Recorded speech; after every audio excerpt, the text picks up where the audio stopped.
Suplex.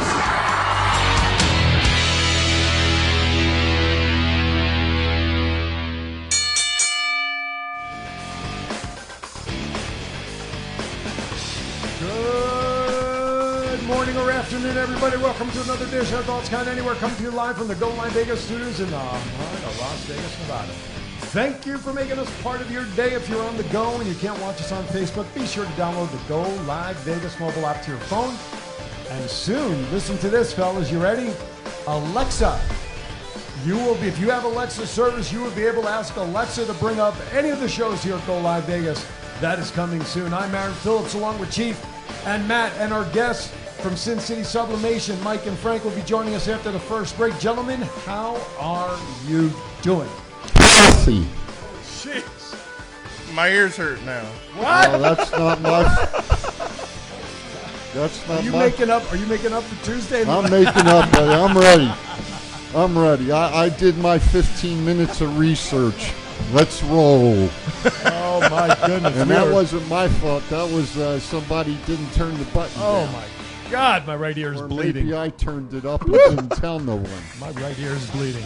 702-329-6947 is our phone number if you're outside the United States. 1-855-502-4321. In either case, press the number 1. If you want to send us a tweet during the show, please use hashtag ThoughtsCountAnywhere.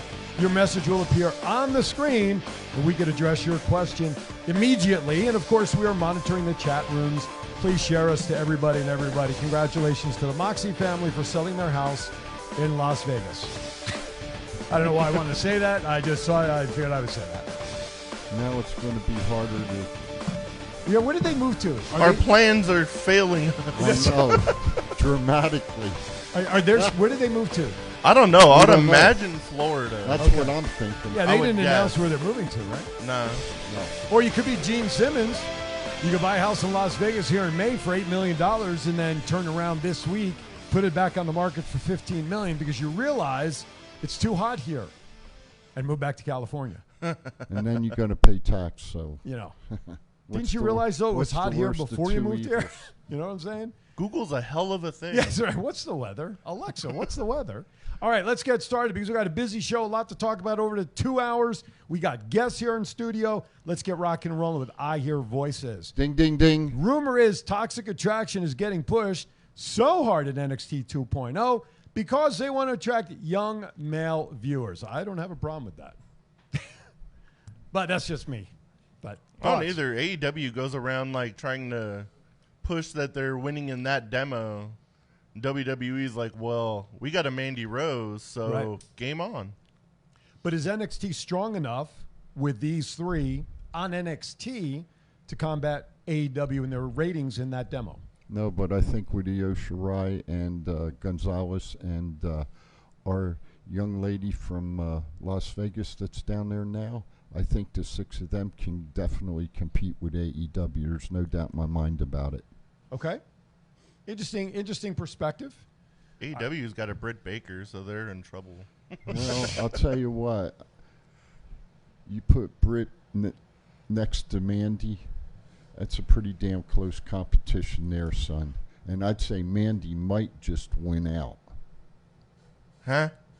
Yeah. At what? I'll let you guys argue about that one. You want to borrow my glasses? Looking in the mirror? Do you want to borrow my glasses? Talent-wise or hubcap-wise? Hubcap-wise. They're pretty close. Okay. In the ring, they're not even kind of close. No, talent-wise, no. Definitely not. Maybe Io Shirai and Britt would be talent-wise. But, no, hubcap-wise, I think Mandy might have it by the slimmest of margins. I would, from that standpoint, I would agree. Thank you. I would agree with that. See, Chief's ready today, man. He's ready. God help the Chiefs rant at the bottom of the hour. I'm ready. God help us all. All right, next topic. Sticking with NXT, there are rumors that NXT could start touring again very soon. Where are they talking about opening if they go back on the road? Have you heard anything? No, they'll probably end up going around Florida for like the first month they do because Okay. it's Staying easier local. for them to stay in the vicinity. Gotcha. Because their takeover shows were still being held in the Performance Center prior to WrestleMania and all that, in the big spots. So they haven't been taking that on the road. You know, with ROH, and I'll just put it this way: with ROH putting out, Oh my goodness, yeah. putting out what they did this past week, Mhm. maybe NXT is going to possibly go into those areas where ROH might wrestle and start wrestling up in that vicinity to cover the market, possibly. ROH comes here twice a year, so bring NXT to Vegas. I'm Mike, make that happen, buddy. He's got pull. It'll be interesting to see. They got to get back on the road, especially with the new branding. They have to get that branding out visually, not just on TV and on their website, in my opinion. How do you like the new branding? Seriously. I liked the edgier side, but I get what they want to do with the younger talent to develop them. The logo, I did not like at first. It's kind of growing on me a little bit each week. But again, I'm a traditionalist. So if you have something that works, I understand you may want to tweak certain things, but why break it if it doesn't need to be broken?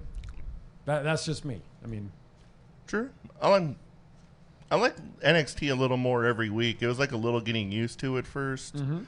But if everyone's complaining every week about they need new stars and this and that, they need NXT the way it is now to build those new stars so we get more people in the main event.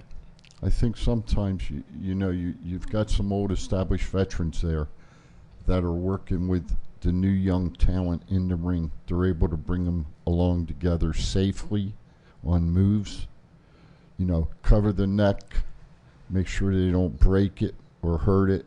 and we have not heard much that Triple H and Shawn are really all that is involved in NXT as they were originally, now that Vince and Pritchard are supposedly overseeing production of NXT. I haven't heard much about them still being involved. Shawn Michaels did an interview. He runs all the day-to-day operations of NXT. Okay. Because Triple H is still out with that heart procedure. Oh, yeah, I forgot about that. But Vince McMahon pretty much just does a script from, like, Connecticut, and he doesn't even show up to the Performance Center.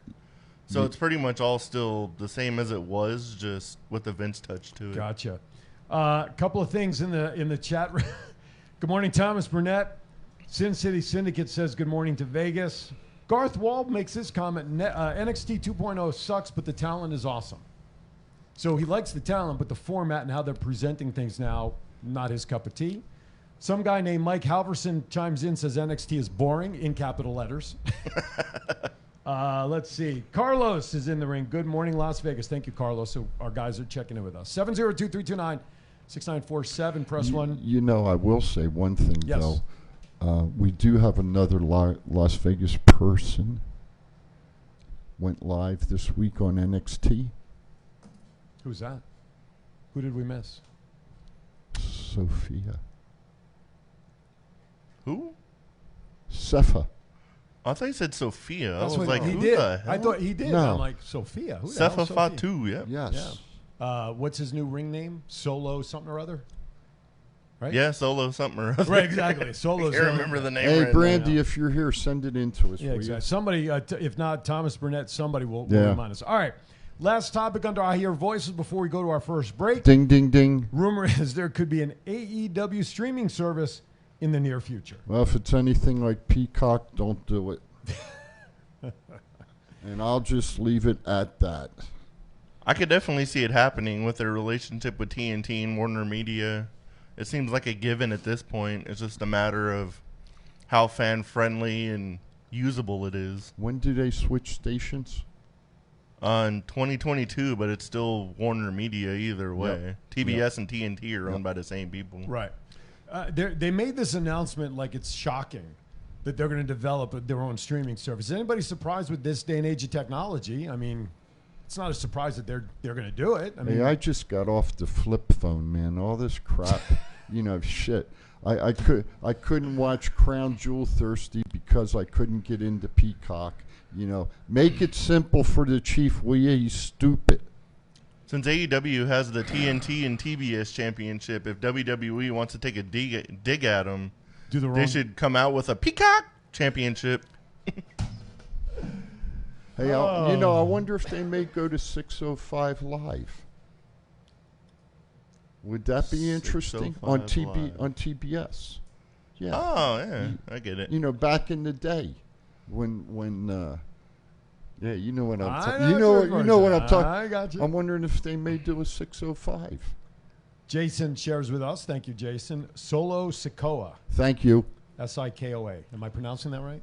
Yeah, sounds right. Okay. Yeah, according to my 3/4 halfheimers, you're right on Am I the right? money. I'm right on. Excellent. Hey, by the way, while we're talking about it, I don't know why I'm segueing with this. Go to thoughtskindanywhere.com, our website. Check out all the news and notes that's fit to be out there about wrestling. Don't forget to visit our shop. We still do have the 2 shirts up that we're using as a fundraiser, courtesy of Garth and honoring his grandfather. Donations are still going out there to the 2 Garth shirts for the Nevada Coalition for Suicide Prevention. And I want to say this, and we should all well, I'm going to say it. I don't want to speak for you guys. There was a nice piece played at Bound for Glory when we were all there about how the wrestling community is getting behind the mental health issues that are out there and supporting anybody and everybody. And their tagline that they're using it, tag me in, right? That was it. Hashtag tag me in. Basically letting anybody out there know that if you need some support or somebody to talk to, basically tag us in and we are there for you.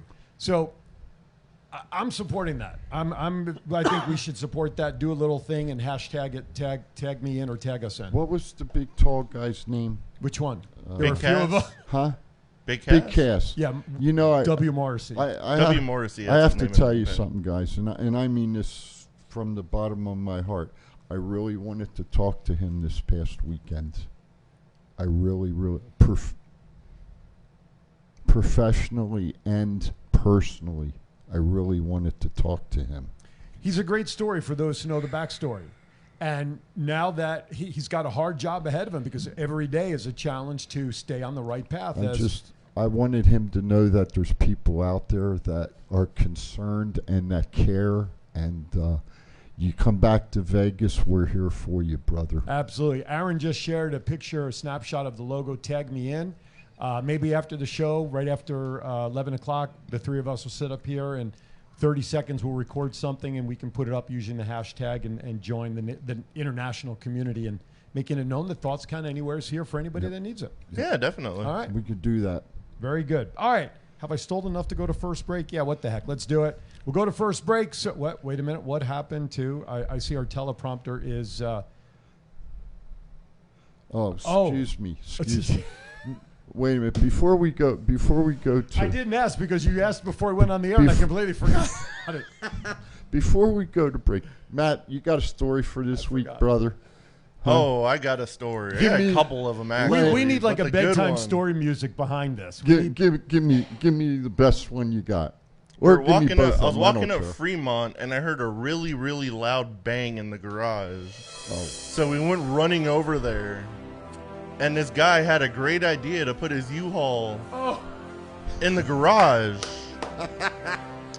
His 16-foot U-Haul with a 9-foot clearance.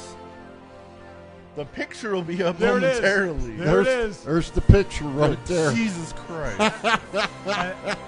And I will share this, that U-Haul truck was not driven by the U-Haul brothers from Unsportsmanlike Conduct. Wow. And he was arguing with Metro that he was doing the right thing, so... Did they drug test his ass? I don't know what he did, but I don't think he's getting his deposit back for sure. Did he take out the extra insurance? I sure hope so. Wow. I don't even know how they got it out of there because I had to go deal with something else. Probably had to crush it down. I was going to say in pieces, probably.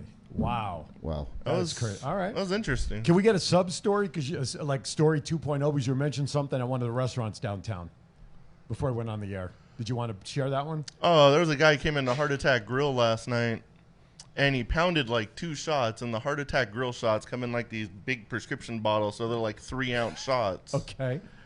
And the next thing I know, he's trying to pee in our hallway, and he took a slight swing at me, so I just drug him out before his food even got there. Oh, jeez. Oh, you got to love Las Vegas. You got to love downtown. And they're only going to charge $35 for New Year's Eve down there this year.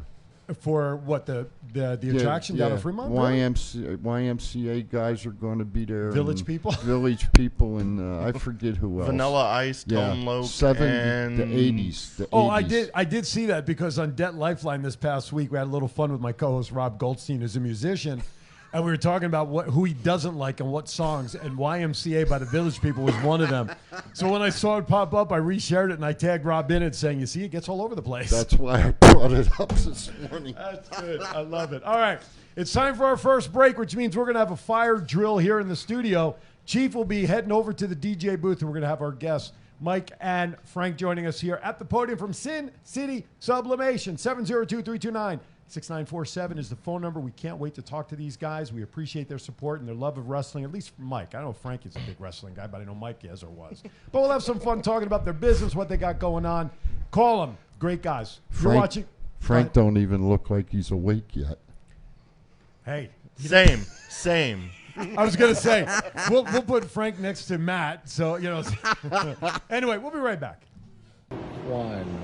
It's not the worst podcast ever, is it? It's the best podcast. Thoughts count anywhere. All your wrestling news, all your hobbit hey, all your gimmickry. Go on over, listen wherever your podcasts are downloaded. The Thoughts Count Anywhere podcast. I'm the big LG Doc Ellis. That's my endorsement. Booyah!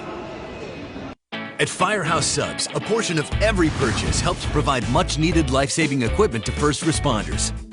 We make our subs differently because our subs make a difference. Firehouse Subs. Enjoy more subs. Save more lives. If inspiration is the beginning, where does it lead? Experience the 2021 Mazda 3 sedan and see where inspiration can take you.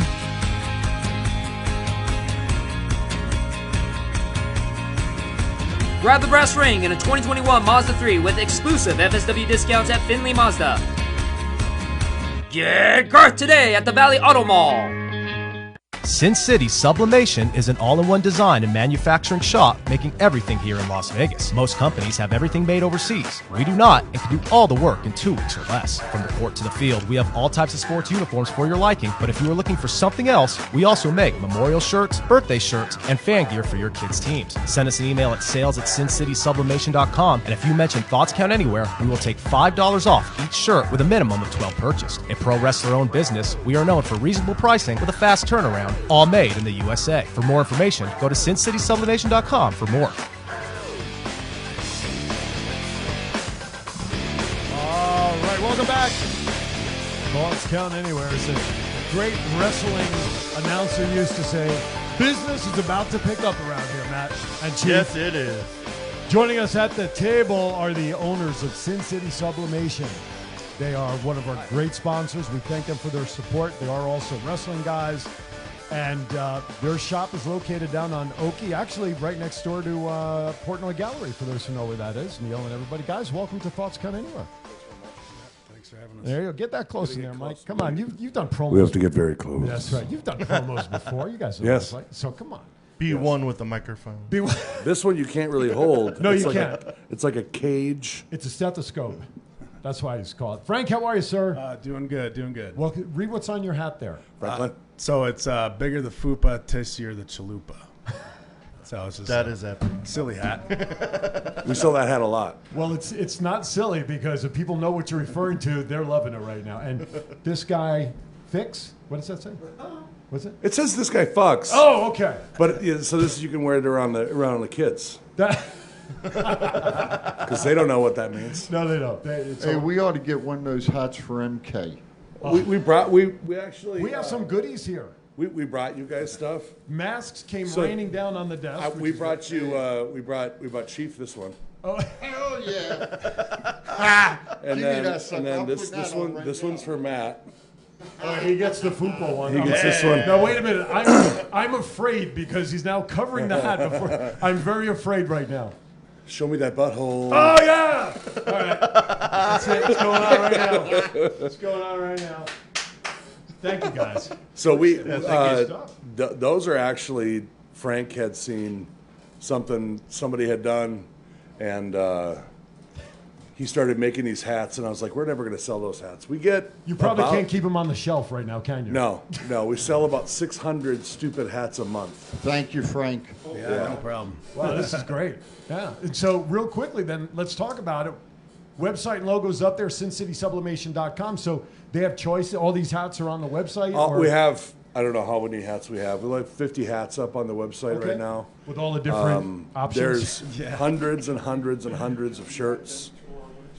Tons and tons and tons of stuff. But what we do is a very different thing. I was just going to ask you, please, let's clarify that. So dye sublimation is this, what Frank's wearing. We create everything from the ground up, from scratch. We do all our own design work. We do all our own printing, pressing, cutting, sewing. You've been to our shop. I have. It's tremendous. So we do everything here in Vegas. Most companies that do dye sublimation are actually located overseas. There is not too many people that do it where the way that we do it. It's all done in-house. I like that, yeah. And I've been to your shop. I mean, it's a well-oiled machine because for what you guys print, the quantities, and when we first met, you also shared with me some of the professional wrestlers who you do work for as well. Yeah, we actually brought all these masks in. So originally, that one right there, Matt, I want you to see that one right there. So a good buddy of mine, Doc Gallows, or his alter ego is Sex Ferguson, and then we've had Doc on the show here. Yeah, I know. I brought him. I'm the one that brought him. Oh, that's right. You're the one. Don't bullshit me. Don't bullshit me. Don't bullshit. Machine Gun. I wrestled him 20-some years ago. Yeah, I got to remind everybody. Mike was a professional wrestler, and we'll talk about that in a little bit. So I brought in a bunch of masks. You guys can do whatever you mean. If you want to wear them as G-strings, but dress up. Chief and make them run around the neighborhood. But none of them say, I got a Halloween outfit there. But none of them say thoughts count anywhere. It's all right. Where's the thoughts count anywhere? Sales at sincitysublimation.com. We can help you with that. Yeah. I was asking for a friend, by the way. Oh, okay. So seriously, these masks. I mean, what do you sell them for on? You know, I think or is it by order? Do we still have masks up on the website? Yeah, we do. Yeah. Is it by quantity? $5 or $10 per? Yeah. Is there a setup charge for logos and stuff? I mean, no. Just straight out. We don't charge for our work unless it's ridiculous. Yeah. Gotcha. Yeah. All right. Well, thank you very much. So basically, you're just and then charging for the product. we did bring you guys. This is one of our top sellers. Okay. And wow. We brought. Oh my. I know you're good. Yeah, the wires. What's happening? Hello. I brought all my shoes and all my glasses. Hello. Is this thing on? So we brought. This is one of our top sellers. This is our mob shirt for Sin City. And I got one for everybody here. Oh, nice. Yes. Yeah, thank you. Yeah. So that's a really cool shirt. I brought one. Because you're not fat, but I got to cover Matt and Chief. Wow.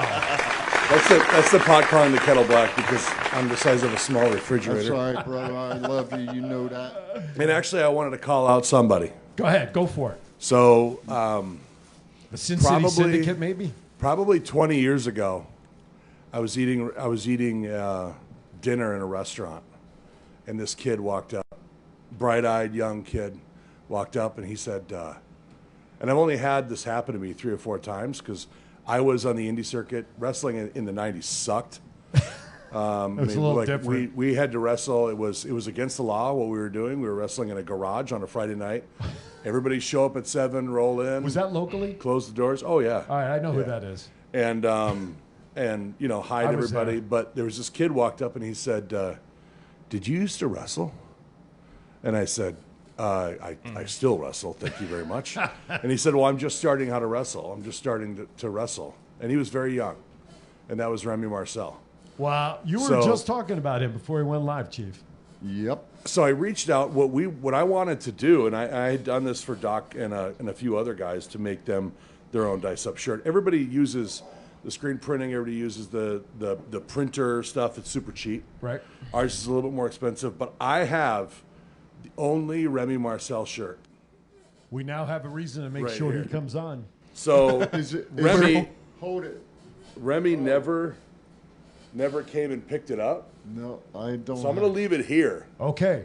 Well, and then Remy can come and get his shirt Wow. Oh, Because wow, he that's cool. always. Well, now he has to. When you reach it. So now by he's the gotta way, come up. I want to segue. Our next live remote for TCA at Firehouse will not be the last Tuesday. It'll be the first Tuesday in December.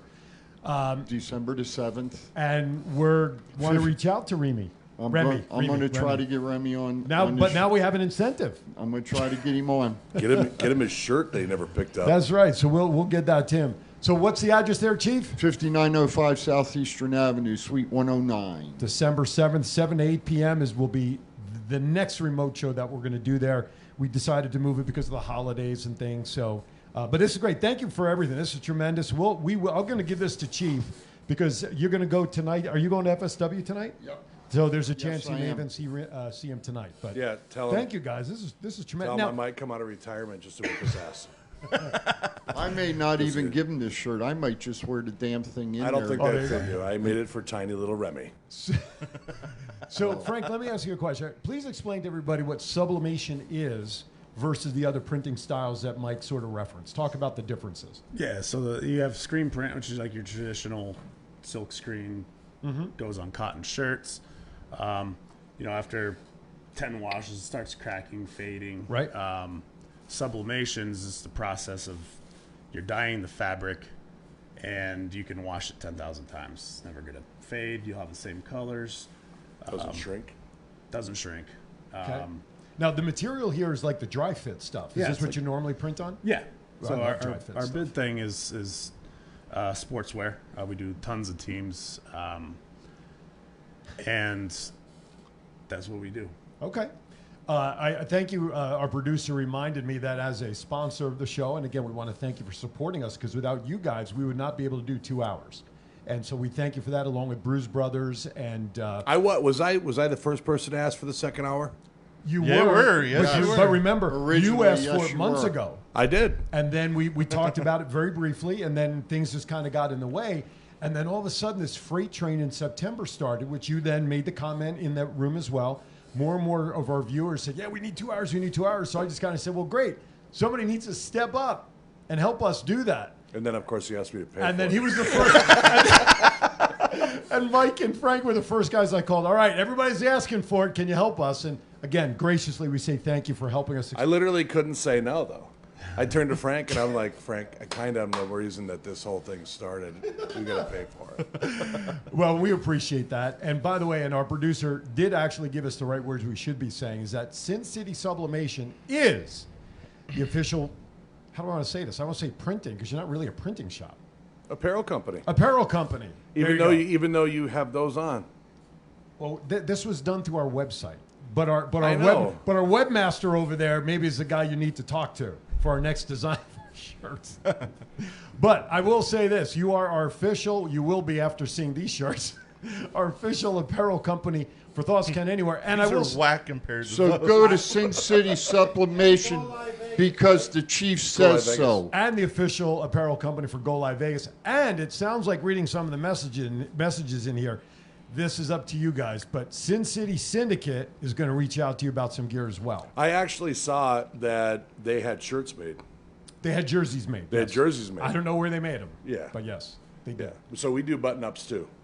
Are you hearing that, Sin City Yeah, we do Syndicate? button-ups. Button-ups and hoodies. tank We tops. do everything. We do everything. We do.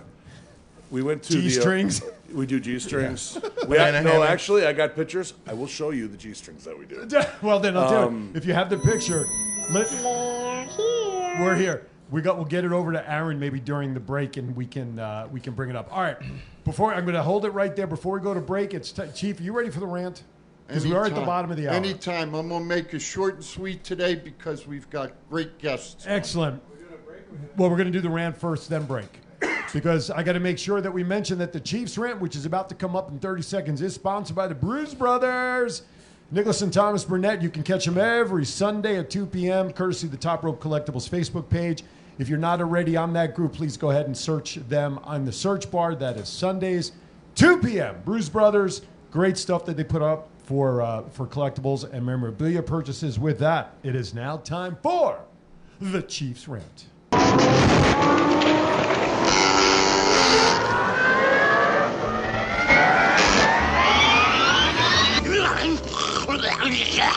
Good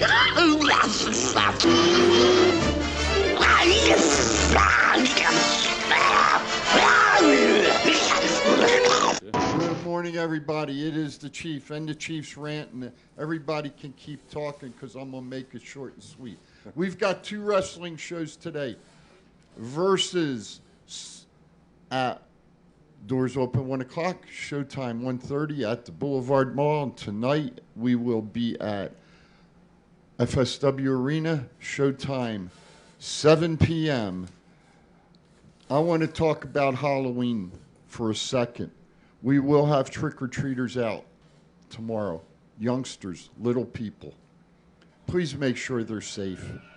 Please make sure the candy or whatever you're going to have in your bowls is safe for the youngsters.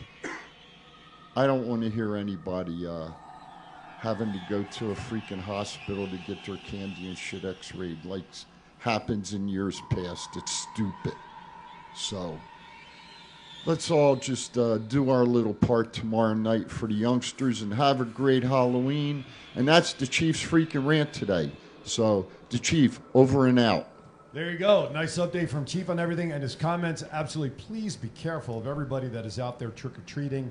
Please keep your eyes open and be aware of your surroundings. Also, Shant, Mr. Desert Shark, shares with us that UGWA will be at Super Beast Compound, I guess, tonight as well. All right, with that, we're going to step aside for our break. In the meantime, Mike is emailing to Aaron a sample of the G-string apparel that Sin City Sublimation can provide. I'm trying to introduce that. Very politically correct. Anyway, you're watching Thoughts Count Anywhere. We'll be right back. It's not the worst podcast ever, is it? It's the best podcast. Thoughts Count Anywhere. All your wrestling news, all your hobbit-hey, all your gimmickry. Go on over, listen wherever your podcasts are downloaded. The Thoughts Count Anywhere podcast. I'm the big LG Doc Ellis. That's my endorsement. Booyah!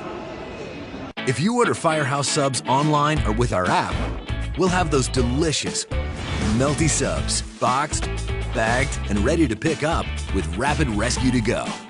Firehouse Subs. Enjoy more subs. Save more lives.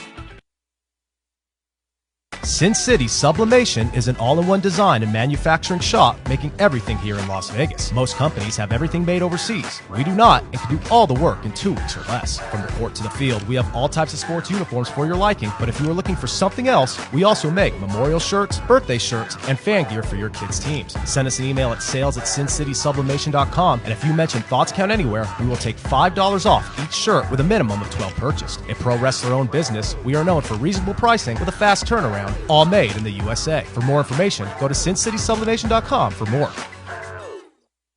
This is John Cena. I just wanted to send you a congratulations on your podcast. Thoughts count anywhere. Because indeed they do. Thoughts are important. I mean, what would we do without them?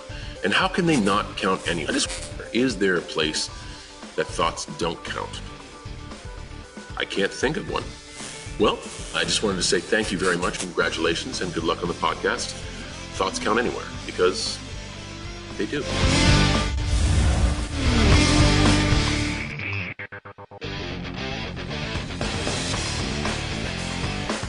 All right, welcome back to Thoughts Count Anywhere.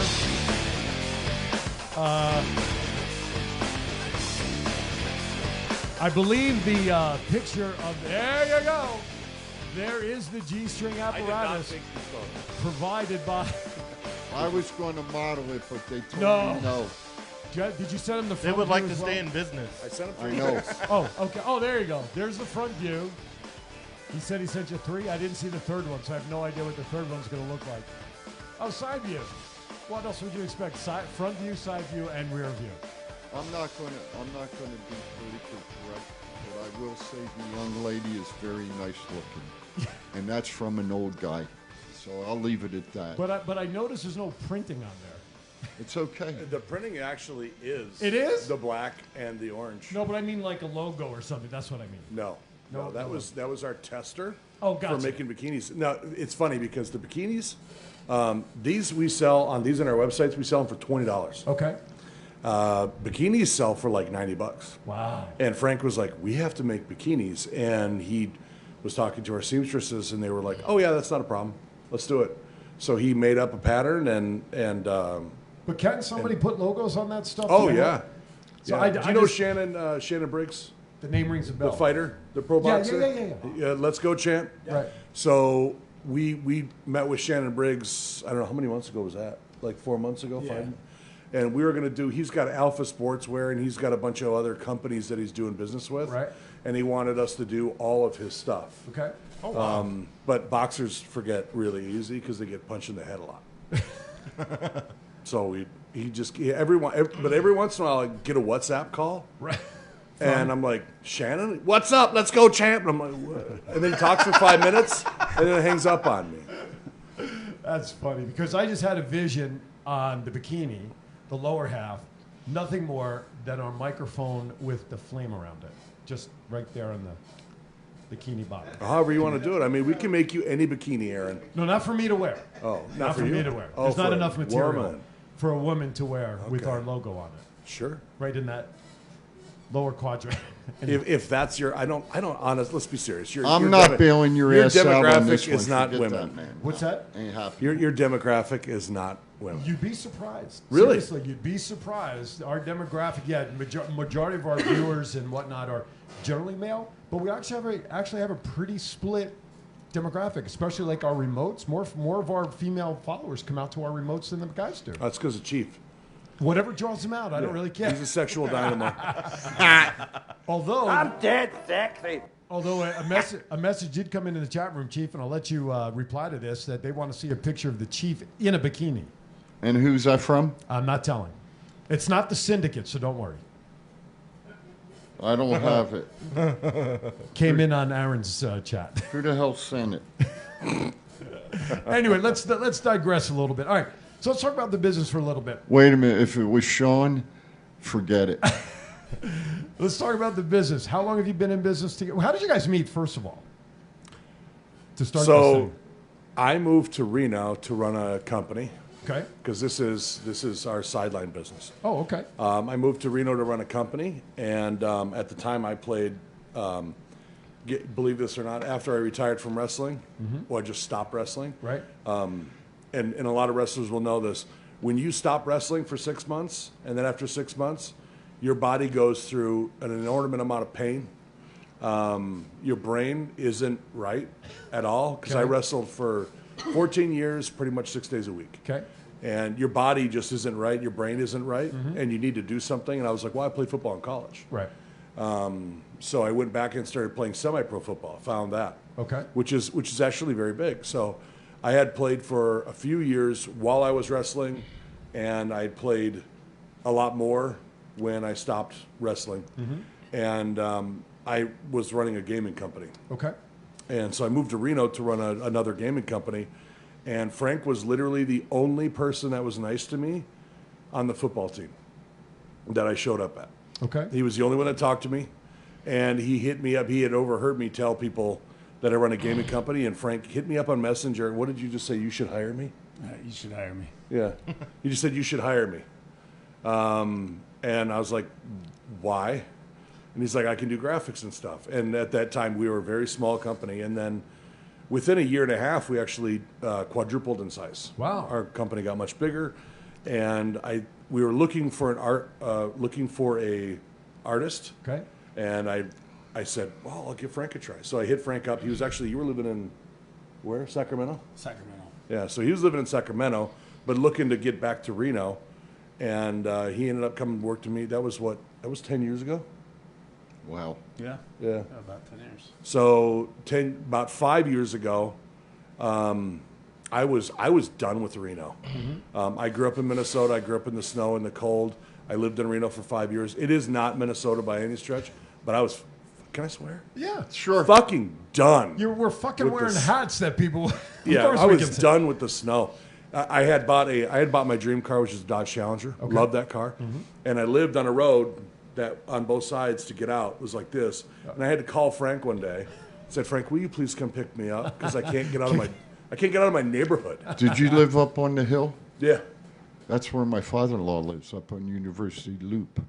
I was further up than that. Further up than Yeah. that. Okay, I got you. I know where you're at. So I ended up getting another job down here and said to Frank and another guy, and we were still playing football, and let's move to Vegas. And Frank was like, "Fuck, let's do it." Right. So Frank works with me at the other company that I run, a gaming company that I run, and then Frank can really tell you the story of the Dice Up stuff because, truthfully, I'm just a pretty face. Frank is really in charge of everything else. Okay. He just kinda Notice tells the me. studio went quiet when you said that you're pretty face. I'll just leave that out there. But anyway, now Frank, now we know Mike's background, spending time in wrestling as well. Were you a fan of wrestling at all? I mean, what's your? I don't know much about it. Honestly. Okay, so you're not a wrestling guy. So with all of his background in wrestling, and I think it's kind of cool that your backgrounds are so different. Because I think it makes a partnership better because you both then have different views of things coming from different backgrounds. Is that the way things kind of... I mean, I know you guys worked together previously, and I'm just really focusing and talking about Sin City here. Does that work well because you guys have different views on things since you're not into wrestling, but he is, and he's worked with ideas with wrestlers and things like that. How does that work in the dynamic for you guys? For me, I think it works out perfect. You know, I like the different funky patterns. That looks like one of a solo cup. Yeah. Right, is that what it is? Okay. So I'm looking at it saying I recognize that pattern. I said that so when he walked in this morning to the shop, I was like, "That's fucked up. I wanted that." So I just like random. Mike's really good at designing. Okay. He is the king of fucking random shit, though. That's okay. He is the king of the random shit. That's he good. has given me some hats that almost made me want to throw up. He'll walk in the door. He had, you know, the picture of that very muscular black guy with his dong hanging off the bed. Have you ever seen that picture? It's a meme. You've seen it. I'll take your word for it. It's a meme, right? It's a joke. I don't know what to say on that one. I'm like, Frank brought me in a hat, and it's just got the picture of it right here. Oh my goodness. Question on the teleprompter for you, Mike. What don't was even wanna your answer that. wrestling name and gimmick? I don't even want to answer it. So when I first started wrestling, This is to tell the truth, you know. Wait a minute. I'm going to go background. Mike, where did you get started wrestling? Well, and here in and Vegas. who trained you? I started at Buffalo Wrestling Federation, ran by Buffalo Jim Barrier. That question came in, and I let it sit because I figured you'd get around to it. and That was I on also- Boulder Highway, right? No, No, it was that on Industrial. Literally just down the street. Oh, really? Industrial, yeah. Okay. It was right ne- next to the Crazy Horse, too. That's Okay, right. know 'Cause where you're at. I attended there a few times, and I was actually in some routines in there behind the desk and everything. So Where at the wrestling event or Crazy Horse 2? both. Oh, okay. I was ring announcing at both. Very well. And so I started there. There he is. Yeah, Aaron's got it up. That's the guy. How do you pull that up so fast? He had it saved. I'm afraid to ask which picture he found because I can't see his monitor. So I started with Yokozuna. Wow. I was one of, I think it was me, Rush, LV Rush? G.I. Jane, or G.I. Yeah, there he is. You put that on a hat for him? Yes, he did. yeah. Yes, he did.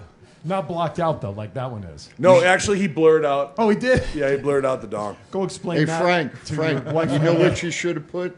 Where's the beef? That's a good hat. Yeah. Straight out of TCA. Don't say Yeah, we that. can do that. Yeah. Where's the beef? Hey, where's the beef? So I started there with Yoko. It was me and Rush and a guy by the name of Damian Dollars, who's no longer with us. G.I. Jane, Jason Partain. Yeah. There was, Jason. like, we were the originals, and then obviously all of Yoko's family would come through. Yoko had a younger brother named Josh, who Yoko obviously was a very big guy. Yes. He was about 3 inches shorter than me, but about 5 feet wider than me. But it was an education that nobody gets today. Right. We literally got every name. Well, I'll tell you this much. In the first year that I trained, everybody that was famous beat the crap out of me in that ring. The very first day, Godfather was there, Charles Wright was there, and said, "Hey, big kid, get in the ring." And he clotheslined the living shit out of me, and I didn't even know how to take a bump yet. Right. And it was at that point, it was you're going to take a perfect bump because you had no choice. Right. And I'm pretty much the same size as him, and he absolutely destroyed me. Learning by baptismal fire. Yeah. Well- And that's wrestling is very different today than it was back then. And it's not like the whole in my day type of a situation, but it's so many of the trainers that were around that actually had that real life experience in the ring, that spent 20 years wrestling, 25 years, or even more wrestling, that were champions. They're not around to lend their knowledge anymore. Right. But my kids, we go to the store, go walk through Walmart. It's really sucks when my 4-year-old at that time would say, "Daddy, I want that John Cena toy," and I was like, "Yeah, I used to beat the hell out of him." Oh, right. Right. But they still want his toy, and I don't have a toy. Chief, you were going to make a comment, and then let's go to Well, Matt. yeah, I was going to say, the way you were taught, that's the history of wrestling, Mike. And to, you, as I've said before, and I'll keep saying, you go to shows, and you watch today, the wrestlers today, probably 90 to 95% of them don't even wipe their fucking shoes off on the ringside before they get in the ring. So, And you know what? The truth of it is, history's not taught. It's not their fault. They were never taught that. Exactly. There is an element of the respect in the business that a lot of people do not have. But it's not their fault. They don't know. Right. The business has changed. When I was taught, it wasn't called strong style, which they had to make a name for the guys who couldn't take it. Right. So then they called it strong style. Gotcha. So if you actually lay a clothesline in, or if you might touch somebody a little bit too hard on the forehead when you punch them, they called that strong style. Gotcha. Back when it was called wrestling when I wrestled. Right. And it's so funny because I was taught that when you're in a fight, you're in a fight in wrestling. Right. It's that far away from a real fight. Gotcha. And the way that I was taught, it was, Yoko, I got to be with him for a year and a half. I worked with superstar Mike Williams, and then Scott Casey was another guy that I wrestled. The cowboy. I wrestled with Scott. Scott was the guy who taught Booker T and Stevie Ray how to wrestle. Oh, wow. Okay. So I mean, Texas. I have the pedigree of the people that I was able to learn from is incredibly deep, and the people that I was able to wrestle with just because we were in Las Vegas was absolutely ridiculous. Matt, I'm sorry, Matt, you have something there? You want to? Yeah, what was your favorite match of your career? Best match. The last one. No. I wish I got to do a lot of stuff in wrestling. I got to do tons of house shows for WCW and WWE, and I wrestled a lot on ECW. I got to wrestle in Mexico, and I got to wrestle all over the place. Vegas was home. It was a lot of fun. Yeah. There was one match against a kid, I can't remember, and he was not a great wrestler, but he was one of those guys that just loved to get the shit kicked out of him, and I was a great guy for that because I loved to kick the shit out of people. And we were wrestling, and the whole match was set up where it was going to be just me beating the hell out of this guy. And at the end of the match, I did the beer thing before Stone Cold, and so put the beer box on his head, and I did a stunner on him. And we did a whole bunch of other stuff. And there was a guy that was a wrestler that was a buddy of Scott's that was watching us wrestle. And for whatever reason, he thought I was actually abusing the kid. And so he jumped in the ring, and he actually hit me. Jeez. He punched me right in the jaw, and he gets in real close. He said, "Kid, you gotta stay light." And I'm like, "What the fuck are you doing in the ring?" And I push him off, and we had a little bit of words. And then he did the spot, and they threw me out. And I was like, okay, he's an older guy, and you respect your elders. Right. In the initial thing, I was going to beat the hell out of him. And then I was like, this is Scott's buddy. I just listened to him. So I get out of the ring. He comes to the back. He's really pissed. And he's like, you've got to take care of your partners. You got to take. And the kid walks up behind him. And he goes, it was fake. It's fake. It's not wrestling. Right. And at that point, I knew that I got good enough to make it look real, violent as hell. Right. Even seasoned pros. Right. There was one time, one of the kids that I used to wrestle with, he's not a kid anymore, Funny Bone. We were working in a ring, and he was one of the few guys that would actually wrestle with me because he enjoyed the way that I was taught, because he was taught the same way. Right. He got the benefit of Scott Casey and Mike Lane of actually working very stiff and very hard, because it's not, you got to make it look real.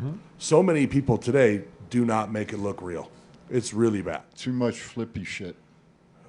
Flying Furbaderb is what Scott Casey always used to call it. Thank you. Flying Furbaderb? Flying Furbaderb. You need to give him one of the Flying Furbaderbs, and then you do all your other bullshit. Yeah. But I was wrestling with Funny Bone, and there was a guy by the name of Reno. There was a bald-headed guy out of WCW, and it was Reno, Booker T, and a couple other guys.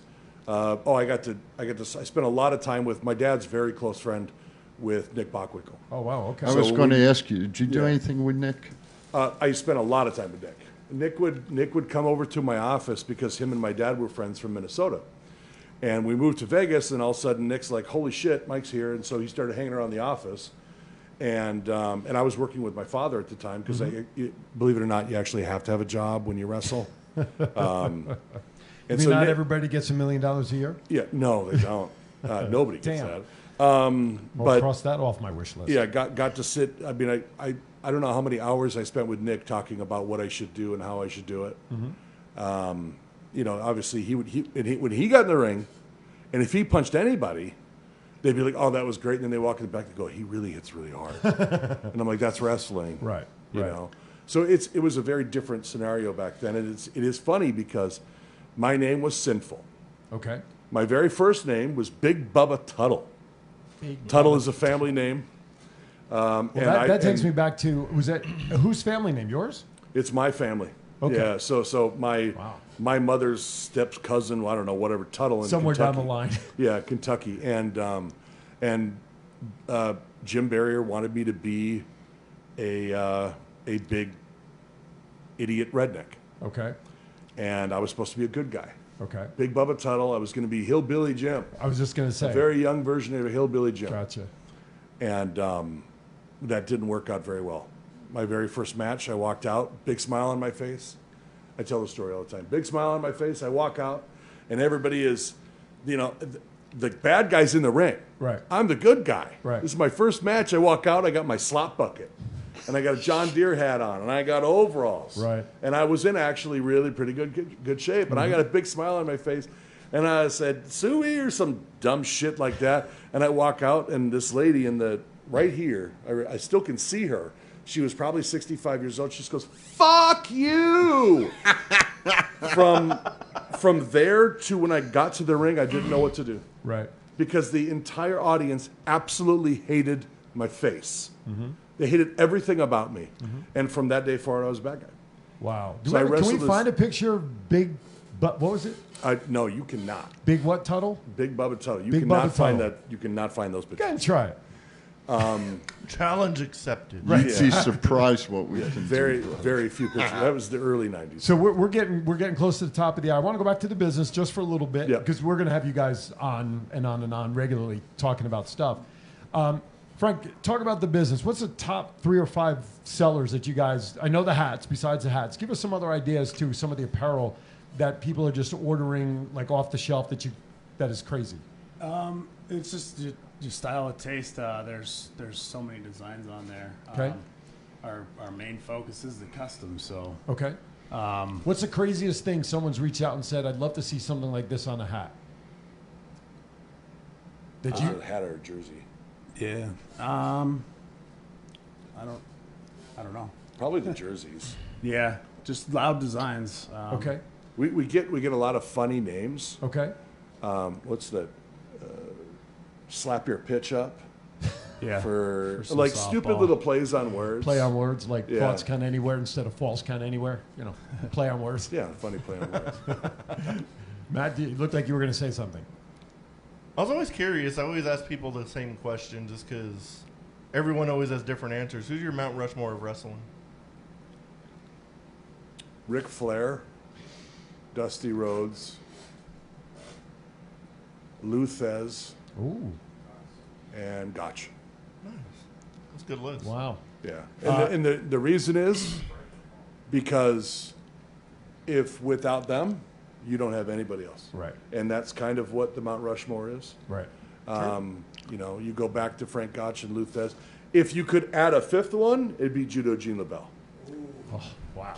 So, but that's, I mean, those are the guys that I look to. I never got to meet Dusty. I've only had a phone conversation with Ric Flair. But I did meet Luthez. Obviously, I didn't meet Frank Gotch, but I've met Judo Gene LaBelle a couple times. yeah. I've met him at CAC back when I was a member. Oh, nice.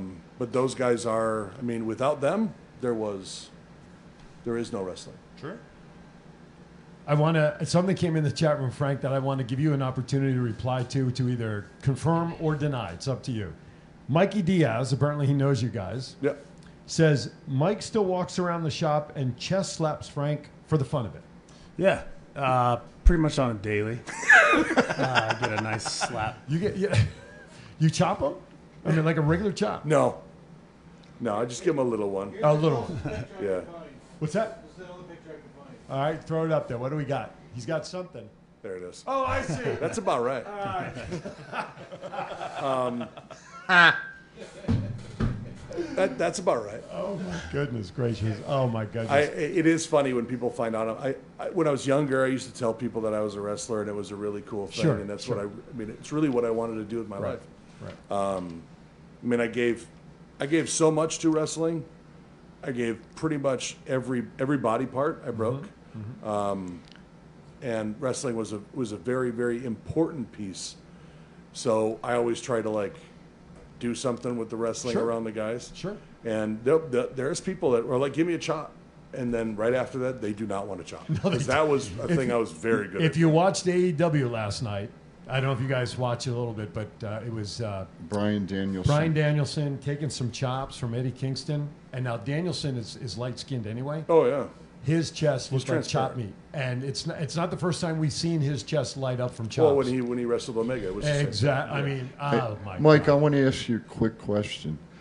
When you go to a wrestling match today, do you go as a fan or do you go and look at it and critique it in your mind to how it could be It's really better? both.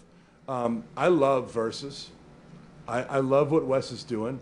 About 5 or 6 months ago, I went down there. I took my kid. He's 16. I remember. I saw you there. Yeah, and I went there on a Monday night because I had told Wes that I was thinking about getting back into it. I remember you messaging me. You were thinking about that. So I wrestled a match, and it was really cool. There was actually some guys walking by, and I was wrestling. I'm not sure. I think he had me wrestle 2 guys, but it's the respect thing. You know, I'm in Wes's place, so I just do whatever Wes tells me to do. Doesn't matter that I wrestled longer. It doesn't. None of that matters. So I wrestled, I think, 2 of his students, and there was 3 or 4 guys. They walked by. Sure. And when those guys take a bump in the ring, it sounds one way. When I took a bump in the ring, they turned and they walked in and sat down. And Wes is like, "Don't take a bump." I'm like, "But I was a bumper." Right. Yeah, I was a big guy. I mean, I was always a bad guy. Right. And I very rarely won. Right. I held titles, but they lasted like 2 weeks. And well, I it's wrestled longer than Daniel Bryan had one. What was it, 8 seconds when he lost to Sheamus that one year? Oh, yeah. Something like that. So We won't talk about that. no, I'm sorry. But I when I go to shows, if I take my kids, I love watching wrestling. I've seen you there. My kids always get the front row seats at FSW. Critique. I really don't critique them unless they're really horrible, to be honest. Yeah. There's some guys in Versus that I understand that Wes is putting them out there to give them a shot, and you can't critique that. No. I agree. That's not fair. I agree. But if you got a guy coming in that you know has been wrestling for 5+ years, and I'm going to look at him very, very differently. Right. You look at guys like Remy Marcel, and there's a lot of other talent that do that. Yeah. All right, we're at the top of the hour, so let me do this as we wrap up. Frank, give the contact information regarding the business, how people can find you, and do their thing with Sin City Sublimation. Yeah, so you can find us on Facebook, Sin City Sublimation. You can reach out to us at sales@sincitysublimation.com. Do you have any specials going on right now, or anything for holidays? I think we got like free shipping if you order over $100 worth of stuff. Yeah. Something like that. How about any TCA discounts or specials if any of our viewers say, hey, I saw you on? No, we will definitely make one. Okay. So. Yeah, I wish we would have thought of that before. Yeah. Well, I do did mention that to you when we talked on the phone that day. You know. I used to be a wrestler. Oh, I forgot. That's right. I'm definitely reaching out for some TCA shirts. Yeah, These things are cool as hell. Absolutely. We're gonna redesign some of our stuff as well. What is a bumper? A bumper is a wrestler who takes the falls and the body slams and gets hurt probably a lot more often than the non-bumper. Anyway. It's the chief that hollers all the time. That's a bumper. He makes the good guys look good. That's right. I get that a lot. Gentlemen, thank you so much for coming. And we're going to do this again because you guys are a big support. We want to continue getting your business out there to a much wider audience. We thank you. The gifts and the swag, we love it. Thank you so much. Mike, always a pleasure to see you, and thank you for sharing your wrestling stories. Frank and I a number of months ago, and I'm going to be very careful how I say this, took we'll just say a self-defense class, because I don't want to be specific in what it is. I thought it was the pole dancing class you guys took. The pole would fall That's down. the need for G-strings. That's right. Hey, check Sin City Sublimation out because the chief says so. You will find a link on our website now, correct? Yep. Which is what? ThoughtsCountAnywhere.com. Under the advertisers tab, just see the logo, and it's a click back right to their website. Gentlemen, thank you so much. Thanks, guys. Appreciate it. Hour number 1 is in the books. Hour number 2, we still got a lot to cover, a lot to talk about. Please stay with us. We're going to step aside for our break. Join us for hour number 2 right after this. Party. It's not the worst podcast ever, is it? It's the best podcast. Thoughts count anywhere. All your wrestling news, all your hobbit all your gimmickry. Go on over, listen wherever your podcasts are downloaded. The Thoughts Count Anywhere podcast. I'm the big LG Doc Ellis. That's my endorsement. Booyah! At Firehouse Subs, a portion of every purchase helps provide much-needed life-saving equipment to first responders. We make our subs differently because our subs make a difference. Firehouse Subs. Enjoy more subs. Save more lives. If inspiration is the beginning, where does it lead? Experience the 2021 Mazda 3 sedan and see where inspiration can take you.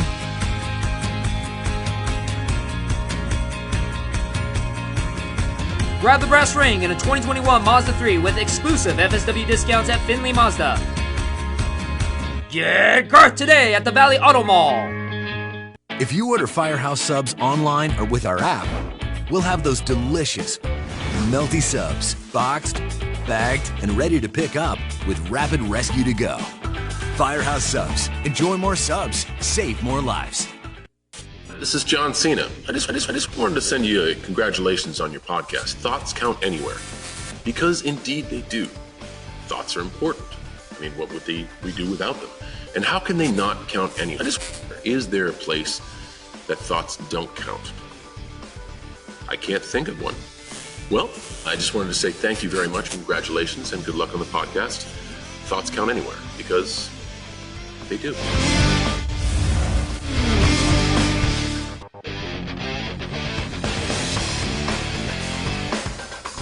All right, welcome back. Hour number 2. Thoughts count anywhere. Again, we want to thank Mike and Frank for coming in. I got stuff all over the desk. I can't even find my run sheet. Holy cow. Frank and Mike coming in from Sin City Sublimation. SinCitySublimation.com. Check them out. Get some great swag, masks, G-strings, whatever works for you and your business. All right. Whew. Where do we want to go? Well, where do we want to go? Take a deep breath. I want to go to Sin City Sublimation and order shit.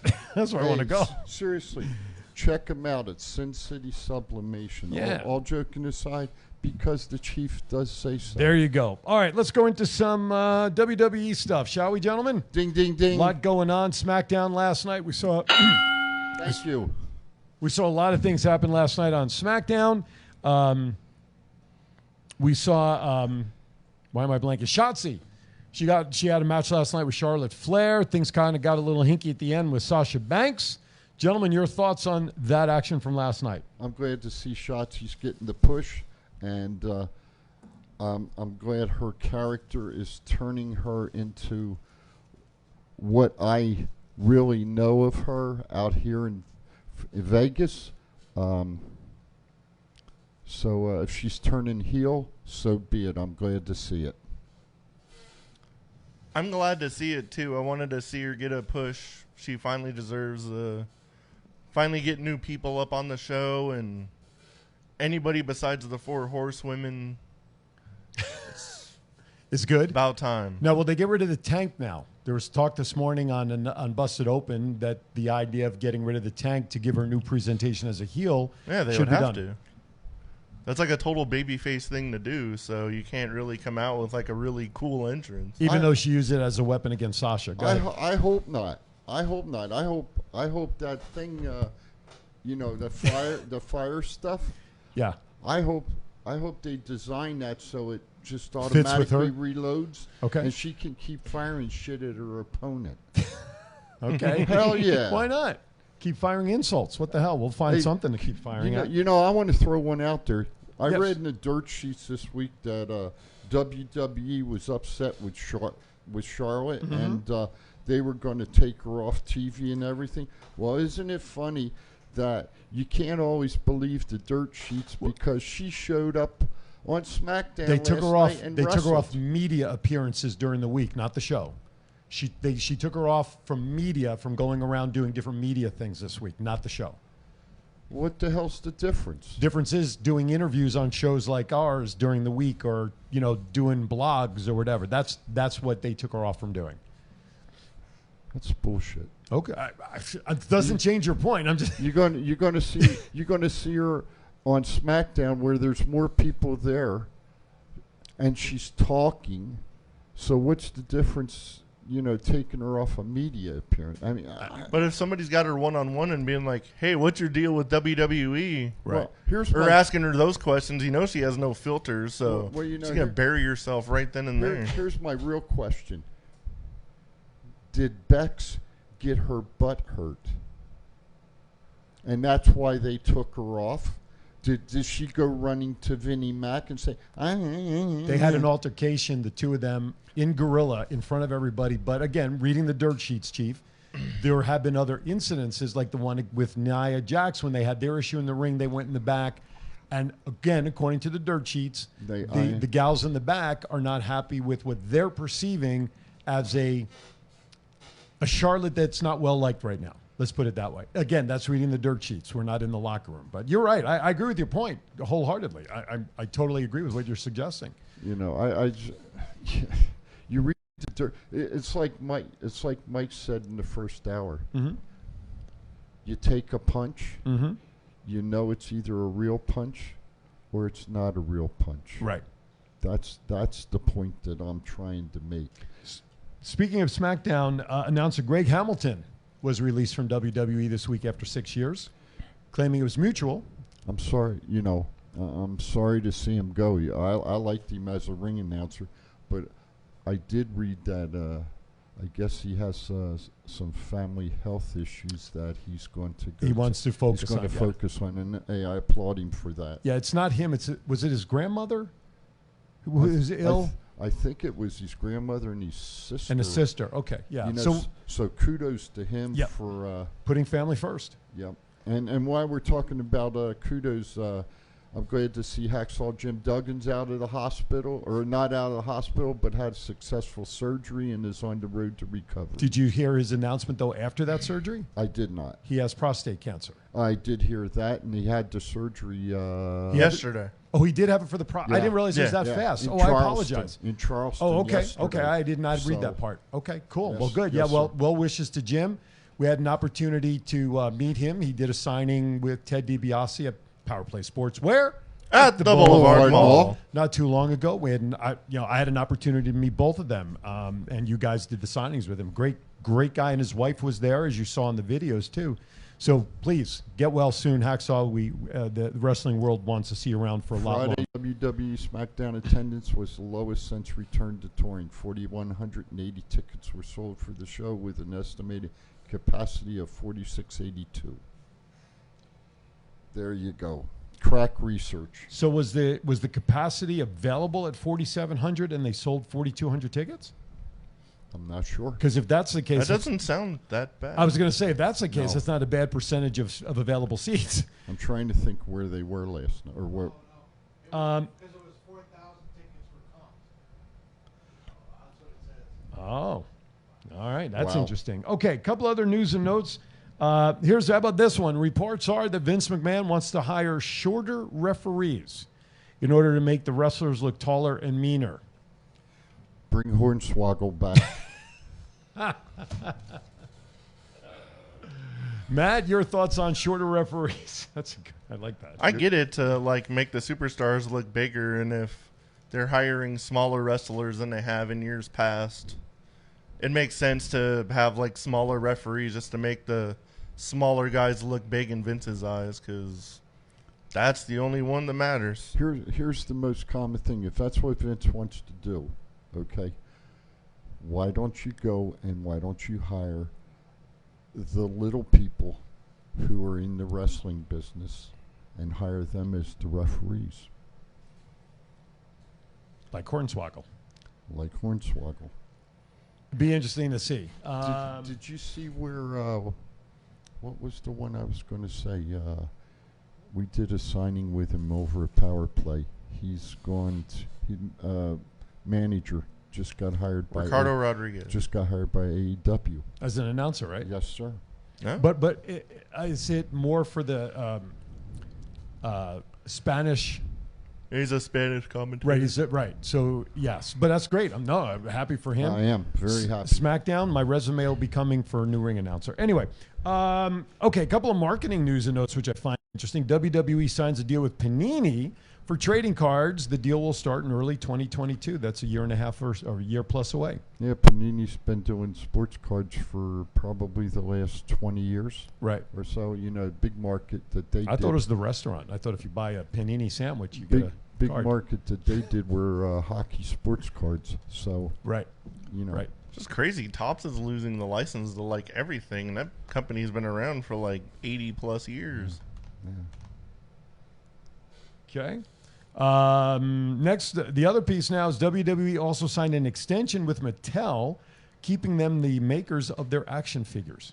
I think that's a good idea. Mattel is obviously a recognized name, and obviously figures are going well. Oh, yeah, they're definitely looking good, so it's definitely a good idea. Carlos says in the chat room that he's not happy about the Panini partnership. Carlos, tell us why. Curious to know why you believe that. Bray Wyatt, his 90 days non-compete clause ended yesterday. Now, gloves are off. Okay. Where do we see him? Where do we see him? Where do you think he's going to show up? Where would you like to see Bray Wyatt show up?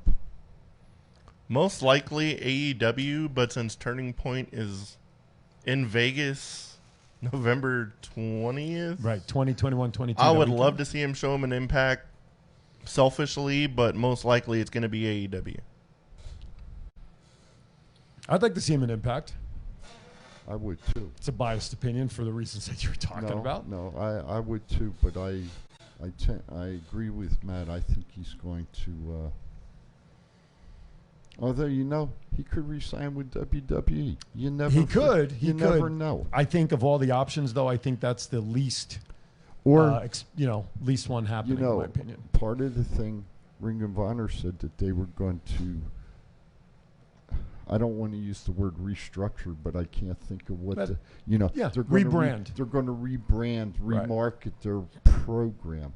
Not until April, though. It'd be interesting if he held out and was one of the headliners. Could you imagine him and Jay Lethal going at it? Yeah. Oh my! Actually, God. they have one more show before the year, I believe. Final Battle, December 11th. And then basically the first quarter of next year, they're rebranding, restructuring, and whatnot. So I would love to see him in Impact because he'll make a bigger impact. AEW's got a lot of stars. They've got a lot. Eventually, great. They have an hour on Friday nights as Rampage, and I think we've kind of talked about this. They've got their show Wednesday night. they're signing a lot of people, and they're going to run out of time on TV for all their talent, just like WWE has had the trouble getting their stars airtime. Is that, and I agree with you, is that why, though, that they're doing the show on the Dark Elevation? Yeah, on the YouTube? On YouTube. Could be. So that But that doesn't they garner can the show the rest of the wrestlers they But have. that doesn't show the viewership, get the viewership that the regular TV show does it? I don't know that. I don't know. I don't know. It doesn't get the same viewership, but it doesn't get like too far off as far as like having the lower people on. But it gets them like experience in front of crowds, and hopefully it'll get them the way up. But those TV tapings have got to be so long. Between they filmed Dynamite, Rampage, and both Darks on the same taping, them fans got to be like tired of yelling by like 6-7 hours. I just want to share. Carlos responded to my question. By the way, Shant believes Bray's going to end up in AEW. Carlos says the Panini name brings scalpers and the worst of the worst for collectors. It's going to be hard for newer collectors to get into the hobby. Shant then follows up, Full Gear is coming closer. We know AEW wants to make it memorable. A way to make it memorable. Absolutely would. But let me ask you this, though.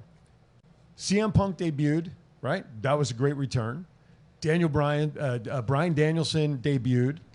Adam Cole debuted. Okay, are they setting themselves up for trouble? And I'll put that word in quotes, with their fans expecting big debuts every time there's a major show, because eventually you're going to run out of people to be able to do that with. What's your thoughts? They're definitely putting themselves in a hole with all these debuts, because people are expecting that now. Even with like Impact, when we were at Impact, everyone was waiting for Strowman, and you and me were in the right spot, and they were like making us move. And we're like, dude, where is he? Right. And we looked around and we saw Moose. And even for like Impact, that should be a big thing. Right. But since what we were expecting, we both looked at each other like, Yeah, exactly. Let's get out of the way. Yeah, we're like, oh, okay, not what we thought. All right, check, please. but for the standpoint of what Impact was doing with the storyline, what they did, and as a result that we saw on Bound for Glory was perfect. Okay? Oh, yeah. But I think we all expected sort of Strowman, or whatever his new name has been out there, Titan.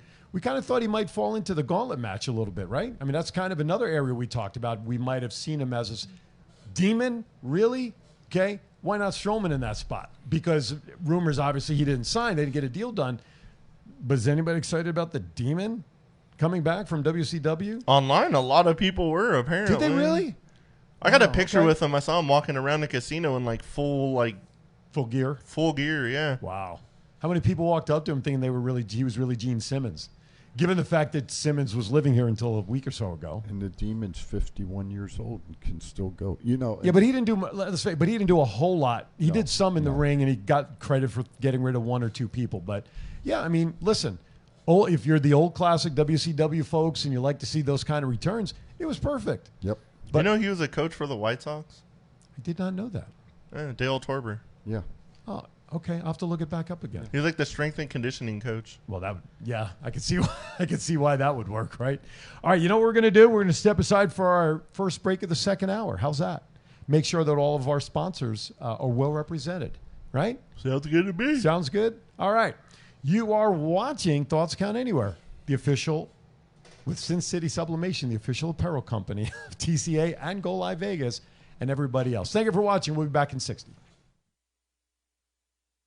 Sin City Sublimation is an all-in-one design and manufacturing shop making everything here in Las Vegas. Most companies have everything made overseas. We do not, and can do all the work in 2 weeks or less. From the court to the field, we have all types of sports uniforms for your liking, but if you are looking for something else, we also make memorial shirts, birthday shirts, and fan gear for your kids' teams. Send us an email at sales@sincitysublimation.com, and if you mention Thoughts Count Anywhere, we will take $5 off each shirt with a minimum of 12 purchased. A pro wrestler-owned business, we are known for reasonable pricing with a fast turnaround, all made in the USA. For more information, go to sincitysublimation.com for more.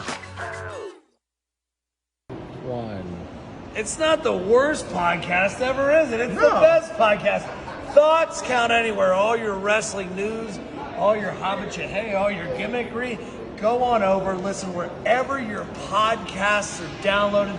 the Thoughts Count Anywhere podcast. I'm the big LG Doc Ellis. That's my endorsement. Booyah! At Firehouse Subs, a portion of every purchase helps provide much-needed life-saving equipment to first responders. We make our subs differently because our subs make a difference. Firehouse Subs. Enjoy more subs. Save more lives. If inspiration is the beginning, where does it lead? Experience the 2021 Mazda 3 sedan and see where inspiration can take you.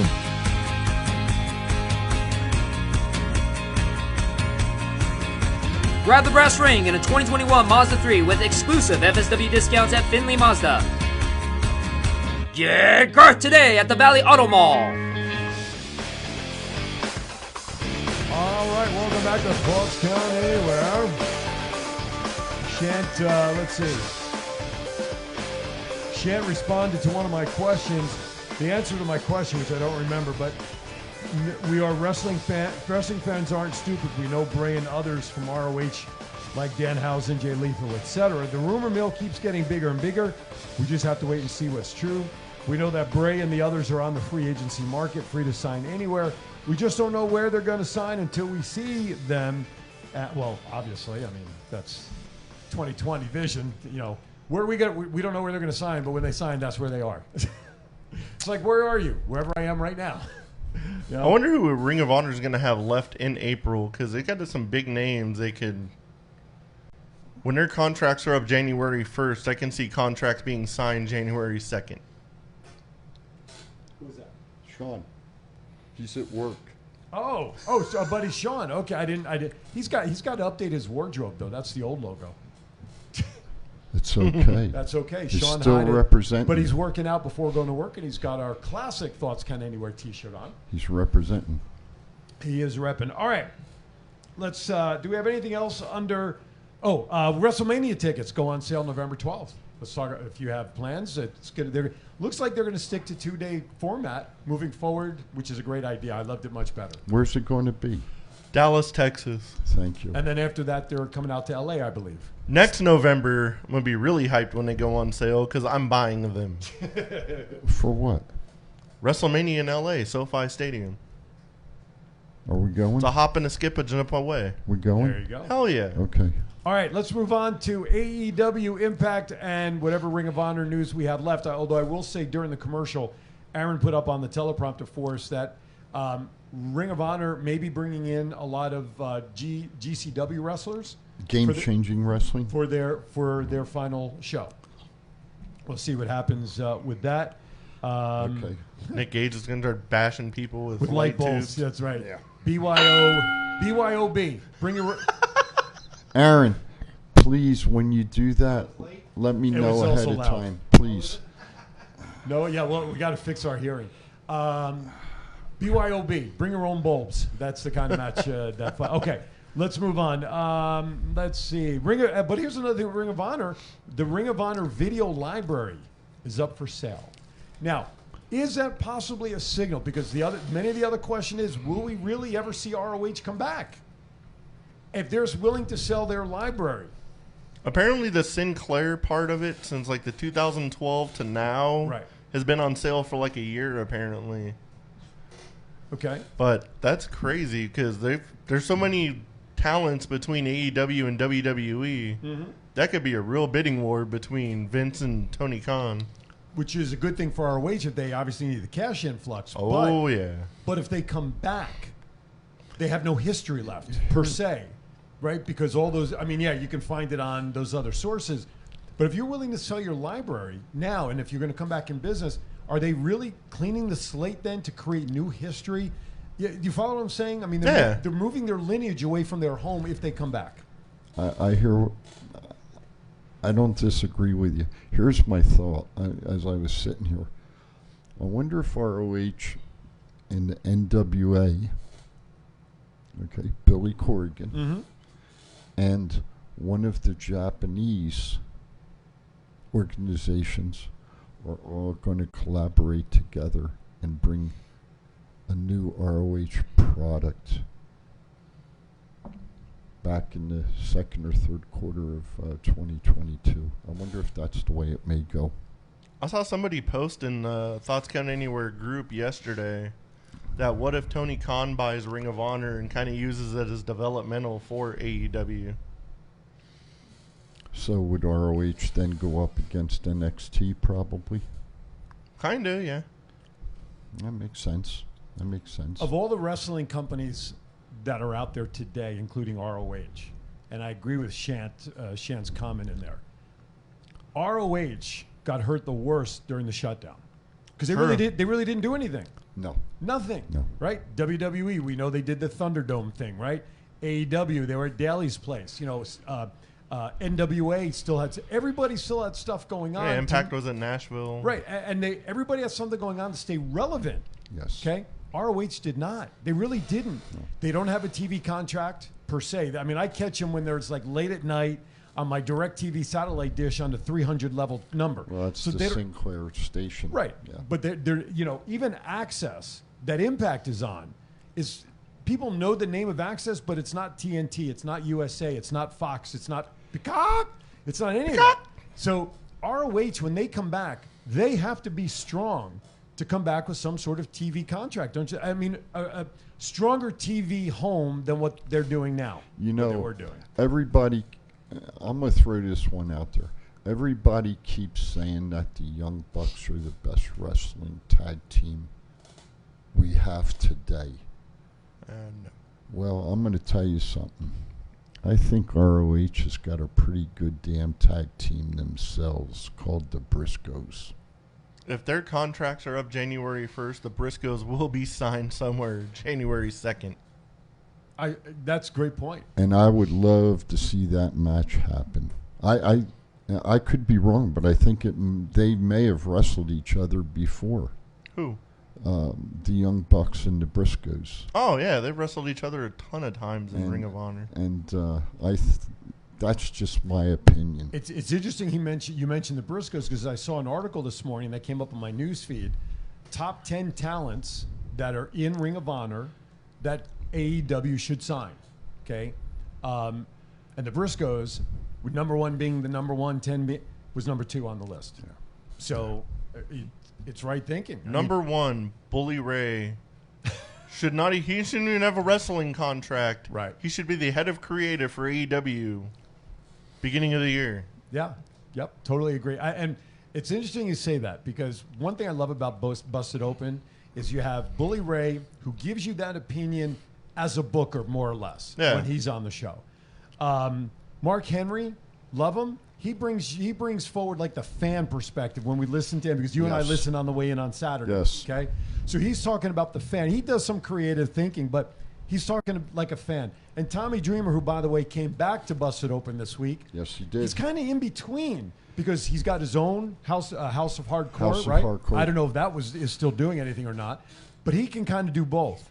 And that's why I love the mix of people. And so when you mention Bully Ray, his name comes up so much in conversation that why is he not a producer somewhere? He has no desire to go to WWE, and he's made that public. Bully Ray? Bully Ray. I said Bubba Ray, but Bully Ray. I have heard that he's not politically correct a lot of times backstage with management and with wrestlers, and that could be part of it. Creativity, there's no doubt in my mind he's very creative. But on the flip side, I've also heard that him and his tag team partner do not get along at all. So that could be, using those tidbits of information, that could be why he's not backstage working as a creative developer. Well, yeah, that is a great point. Then I love Matt's idea. If Ring of Honor really will come back in April, you're right. They should really get him involved in creative because I love listening to him. Isn't he still with ROH? Yeah. He was. Yeah, he still has a contract, but everyone's getting released, so... So technically by the end of the year, he probably won't have a contract, at least as a performer, right? So, anyway, interesting stuff to see what happens. ROH. I think what's going to happen with ROH is it's going to change the face of what we know of some of pro wrestling today. I keep saying I wished wrestlers could just go and wrestle wherever they want. This contract bullshit today. And what's interesting, though, is they're contracted as 1099s. They're contracted, I believe, most of them as independent contractors. They're not hired employees like an operations manager would be, right? Are you talking about ROH or in general? I'm talking about in general. Well, except for like the top talent in AEW, they're employees. They sign year-to-year contracts. Oh, I understand that. And the point that I'm trying to make, though, is Bryan Danielson. I'll use him as an example. He should be able to go to whatever company he wants and wrestle. An independent company, a company in Japan, AEW, WWE, just let them wrestle. The stuff, and I agree with what Chance said. We're not stupid. As wrestling fans, you get to know the storylines. We try to pick what the results are going to be. We may not be correct all the time, and Chief's normally not correct because I just do it that way. But you can tell what the results are going to be. If you change the storylines up and you keep the fans guessing, you're going to pack house after house after house on the road with fans, and you're going to make money. Okay? Omega, who would be the perfect wrestler to go up against Omega? Out of any company? Out of any company. I have one that comes to mind. Who's that? AJ Styles. That'd be a good one. That's what I'm saying. WWE, AEW. The wrestlers should be able, if that's the match that the fans want to see and it'll put people in seats, it should happen. Vince gets half, Tony Khan gets half. That's how you do it. Unfortunately, we know with Vince's ego and the way he's positioned himself, that will never happen as of right now. That's where we're asking the entire world of pro wrestling to be one big territory that everybody can move around to. You mentioned Daniel Bryan or Bryan Danielson. I still have trouble remembering his real name. I let you get away with that one. Part of his agreement with AEW is to allow him to go wrestle at New Japan. Yes. Okay, and that's one of the reasons why we saw a match with him in Suzuki a couple of weeks ago. And that's one of the reasons he left WWE. Correct. Well, though supposedly, dirt sheet material, the WWE was going to allow him to do that, supposedly. But I think it was a matter of the number of dates in general they wanted him to wrestle. But he did come out this past week saying that he cannot keep the schedule that he is on, even though it was a lighter schedule to come to, because he's working harder in each match, as we saw last night, and his body needs a little more time. Yeah. He does want to, and he does have the flexibility to wrestle New Japan and all of that stuff. But open territory movement, like you're referring to, right now with the landscape of wrestling, especially WWE will never allow their performers to do that. And you know what? I'll tell you another guy that works hard, match after match after match, was the guy that Bryan Danielson wrestled last night, Eddie Kingston. Yeah. Okay. There's another one. Could you imagine a world where, like, Impact's randomly on and, like, Roman Reigns magically comes out and just challenges Moose? Yeah. Brings the Impact title back. Especially after the promo he did. Why not? That we saw this past week. You know how full houses would be just on the possibility of something like that happening? Right. Why not? Why not? I want to give a special shout out to our hundreds of listeners right now on the Go Live Vegas app that are taking us on the go. And we want to thank all of them for tuning in. Hey, give us a call because we know you can't see the phone number. Give us a call, 702-329-6947. Press the number 1 to come into the studio. There is because the chief says so. That's right. We have that drop somewhere. I know you recorded it, and I'm sure our producer Aaron will get that ready for us sometime soon. This day in wrestling history, October 29th, Halloween Havoc. moment, one of the biggest moments was the Giant won the WCW World Heavyweight Championship from Hulk Hogan by disqualification. There was a lot of convoluted activities in this match, and not everybody was a big supporter of the result of this match. There we go. Wasn't that the monster trucks on the roof? It could be. There's a picture of the combatants of said match during Halloween Havoc. Of course, the Giant was better known as the Big Show in WWE now, and of course, simply known as Paul White. And of course, the Hulkster, still known as the Hulkster. Did you see Dark Side of the Ring this week, by the way? Not yet. Okay. Did you see it? Dark Side of the Ring?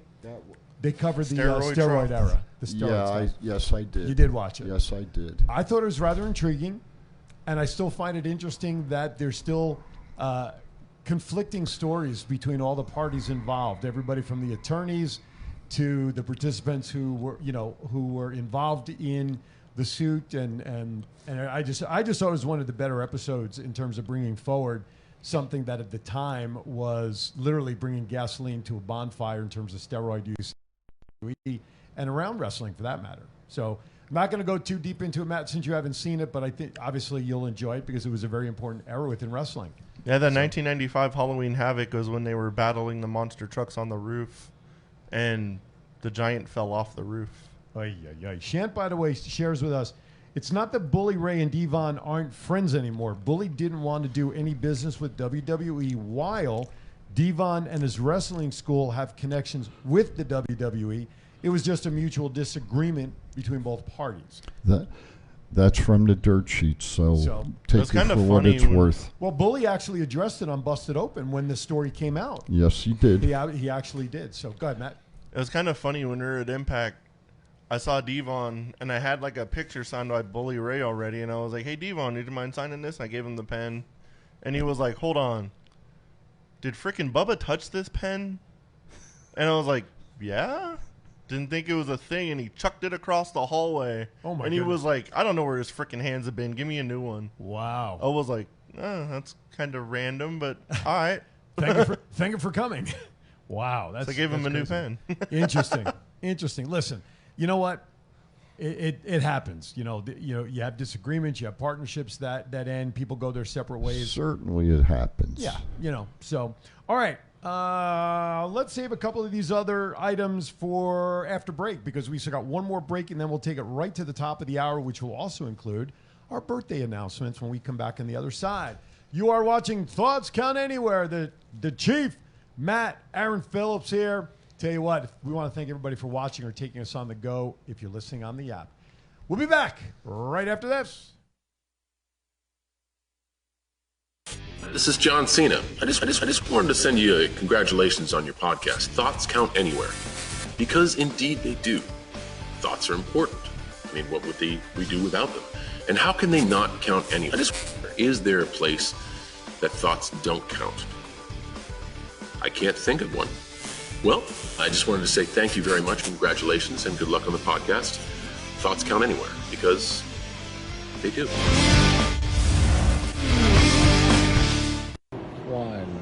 It's not the worst podcast ever, is it? It's the best podcast.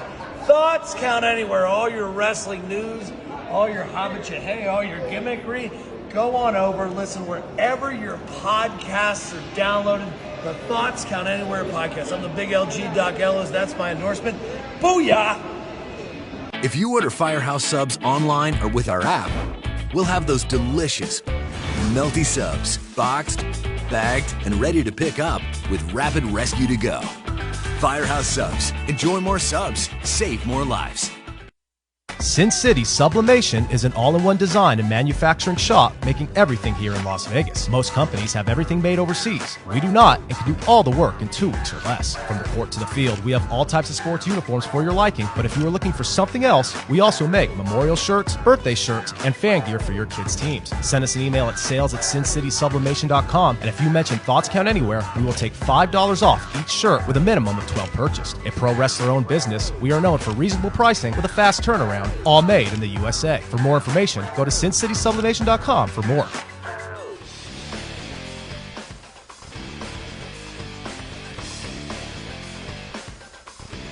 That was from last week.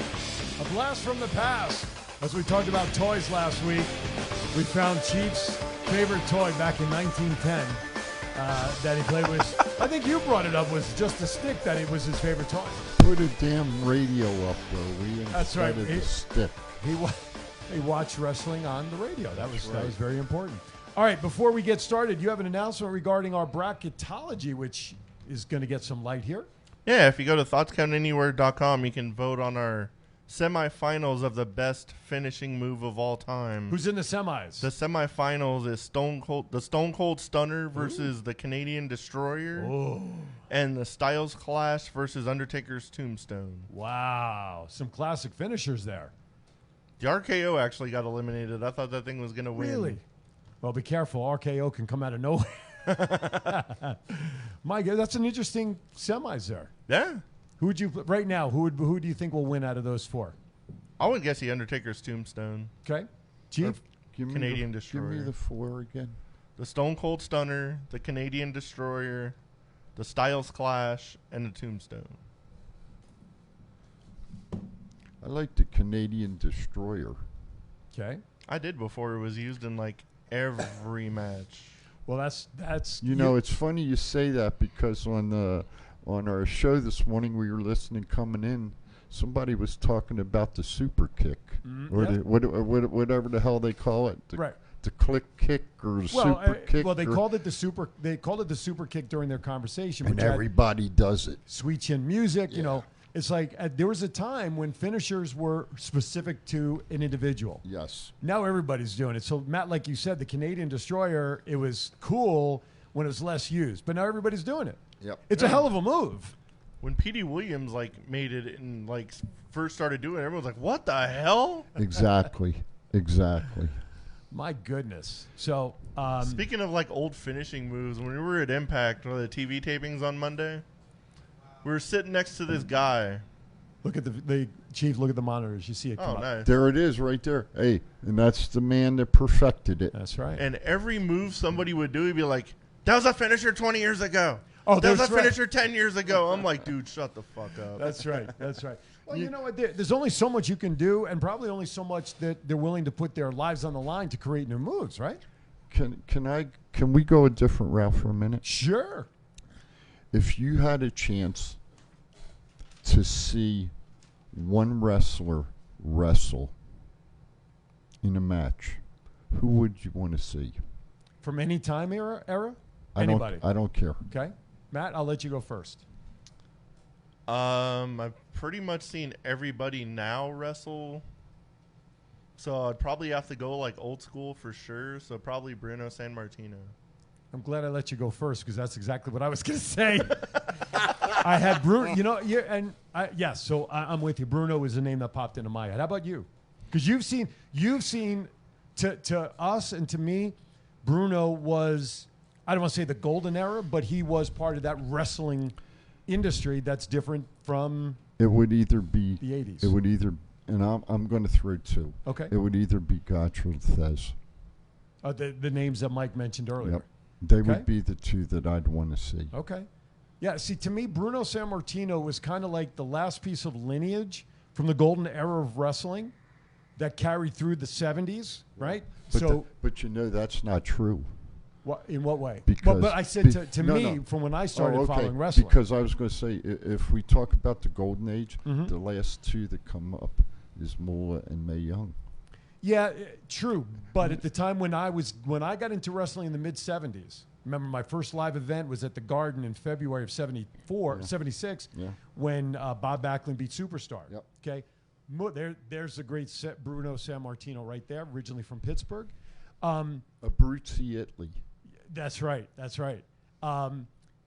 Yes, May and Moolah. I saw Moolah at my local high school when WWE did local events. Yes. Okay. Oh, wow. Yeah. So, but Moolah at that time was not the same Moolah when she performed regularly. So I saw the very tail end, and then when she got into the storylines and Mae Young with the baby hand with Mark, So I get what you're saying, but as an active in-ring performer at the height of one's career, I got to see Bruno, another 10 years, let's say from the mid-70s on.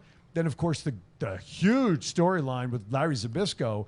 I watched that episode when he smashed him over the head with the chair, And and Arnold Skolin outside the ring, not knowing what the hell to do other than throw the towel in when Bruno was bleeding like a sieve. Yeah. So, but his name was the first one that popped up for me. But we stop and think about it, and this is the reason I bring it up. And I was trying to hint to Mike this morning.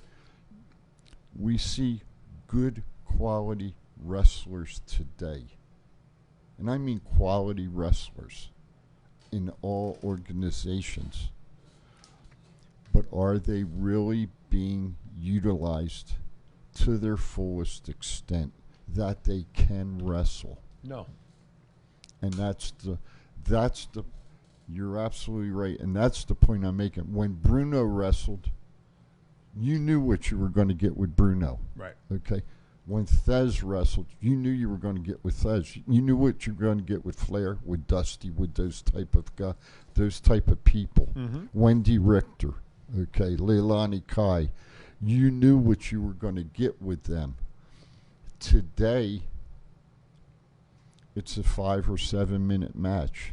I really wonder how many of the wrestlers today could go 60 minutes.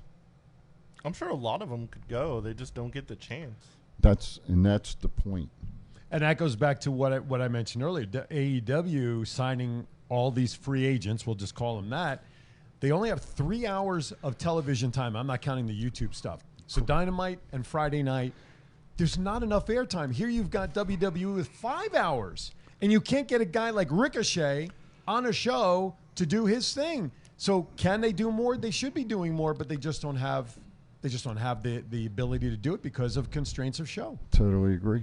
House shows used to give guys like Ricochet an opportunity to perform on house shows, but as we know, they're not doing house shows on a regular basis anymore. Well, we've got a friend that we haven't seen on TV in how long? Now, a couple months. Well, they're rebranding him again. I'm just saying we haven't. But yes, we have not. That's what I'm saying. Yeah, exactly. So, what is that? Is Rick O'Shea Irish? Who's Rick O'Shea? Oh, dear mother. I'm just kidding. God. I'm kidding. Is he really Irish? Is that it? Or is that just part of his gimmick? He's a real dark Irish guy, yeah. My 3/4 Halfheimers just kicked in, and I'm pleading not guilty. On that, it's time to celebrate some birthdays. I know. We're going to switch to birthdays. I know. That's just, Jeez. Who, the Fabulous Moolah? Hubcap Mae Young. Oh, there she. Oh, my. Listen, God bless her. She was still on TV in her 90s. Not the decade, but let's see. Who do you got next? Mae Young. Mae Young. Canada. I was in Toronto, if I remember right. Yes, it was. Oh, that's right. That was one of the early WrestleManias. You did? Even Aaron Ellicus, our producer, who's not a fan of knowing much of wrestling, watched that because it was up in Toronto. That's why. It was a Canadian event. So he heard old boobs, so he had to turn in. Well, listen, Sin City Sublimation left enough of these. They could probably lift them up, maybe. So, who knows? Anyway, hey, that's our music for birthdays. If you're celebrating a birthday today, October 30th through next Friday, which I believe is November 5th, we want to wish you a happy birthday from all of us here at Thoughts Count Anywhere. And you are celebrating with these people. Today, Halloween Eve, you are celebrating with one Adam Copeland. Of course, he's also known as Edge, but happy birthday to Edge. November 1st, the great Bobby Heenan, Tyler Rex, and Eli Drake. November 2nd, Queen Charmel, Darren Young, and Samir Singh. November 3rd, Dawn Marie, Cameron, and Andrade, Mr. Charlotte Flair. And November 5th, Alex Wolf, Allison Kay. And again, please remember, go to our Facebook page. Put your comments on there if you have a birthday coming up or you have a family member that's a birthday coming up during our time period. Chief will see it, and we'd love to add you to our list. Happy birthday to everybody celebrating from today through next Friday. And my wrestler for today is Wildcat Wendell Cooley, Cooley. Wow. All right. That's an interesting one. By the way, let's remind everybody when our next Firehouse Sub Remote is. December 7th, which is a Tuesday, at 5905 Southeastern. And what time? 7 p.m. Suite 109. Suite 109. So 1 hour remote show coming to you from our favorite sub shop in town, Firehouse Subs down there. There you go. There's our mascot. Come on down. Great. We're lining up. We're hoping that we're going to get a confirmation of a guest, hopefully in the next couple of days. You may see this individual tonight where you can get a direct invite, correct? Hopefully. I'm going to do my best. All right. And we are going to line up a great, well, we always have great guests, except for last week, Sin City Syndicate. We took a little beating on having them on the show by our fans, but, you know. Anyway, so yeah, December 7th. Mark your calendars now. We should verify. I think you did Tuesday night that there's no hockey game or anything in town on the 7th. We need to make sure that we're not going up against the Knights because that would really be bad. I did not look, but I'll check right now. There is my man from Continental Championship Wrestling. Wow. And it's even Wildcat Wendell Coley. It's Pardon me? Aaron wants to know if that's the cowboy from Village People that you Hell alluded to. no. Actually, I'm surprised that picture's in color. You usually give us names that they're black and white, so that was good. That was very good. Threw a ringer in there. You did. You threw a curveball at us. You swerved us, as they say in the biz. All right, a couple of more topics that we can cover, and then some pop culture stuff. Let's see. What did we thoughts on the Elite Ghostbusters segment? Apparently, their costume idea was a little bit different than what we originally saw. Did you hear about that? I was massively entertained by that. I was always a huge Ghostbusters fan, and I love the Elite, so I thought it was super entertaining. Some creativity. Well, the original idea that the guys had was not Ghostbusters. They wanted to do Squid Game stuff. And apparently the TV execs nixed that idea. Well, did you see this? I saw this morning on news that up in New York, a couple of the counties up there, this is the Squid Games from Korea. Yeah. They outlawed they're not allowing the students to wear costumes of the Squid Games. Wow. Yeah.